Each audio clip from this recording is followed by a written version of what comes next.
For technically advanced users of the VRE system, we have the ability to provide an API with which users can create unit tests driven by NUnit to test their servers. These can be automated tests that run on a regular basis every time new releases are done for the packs and or the RIS, or a combination. We'll run through some code and show you an example of a scheduled workflow unit test and how it's set up. Users can set the duration as a string, the time span. Users set various job parameters. They set the SCP server that's going to be the main DICOM server. Validation is done to make sure that the server is turned on and listening at the port via C-echo or perhaps a telnet to the HL7 port. Users can set the number of threads, the duration, the timing parameters, how many copies.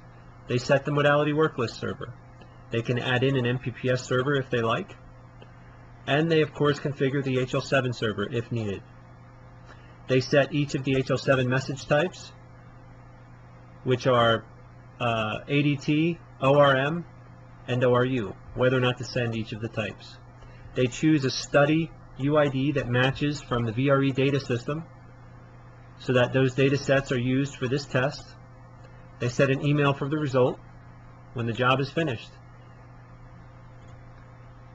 They add in the tag configurations per their needs, and the rules engine applies indexing so that the values are unique for each copy sent to the server across the HL7 and DICOM. Users configure any HL7 tag that's required along with the DICOM. Here's a long list of tags that are configured in DICOM and HL7. In this case, users can look up the study instance UID. As an example, people familiar with DICOM know that 20E is the series UID. That actually exists in the lookup, but to show that users can hard code whatever DICOM tag they like and tell the VRE system to edit that tag based on a string value. Or they can use the API, which is very convenient. They can set the exam status, the dates, and they submit the job to a VRE server that is a node on the network. This is a SOAP push, so they make a SOAP call into the VRE server, and the job is an XML essentially that's generated, and it runs the job and then sends an email when the job completes. However, the job key is available so that users can poll the VRE server with the job key and ask for any errors and the status of the job while it's executing in the unit test. So the unit test can provide real-time feedback to verify the test completes within a certain time frame. It could be set up as part of your unit test.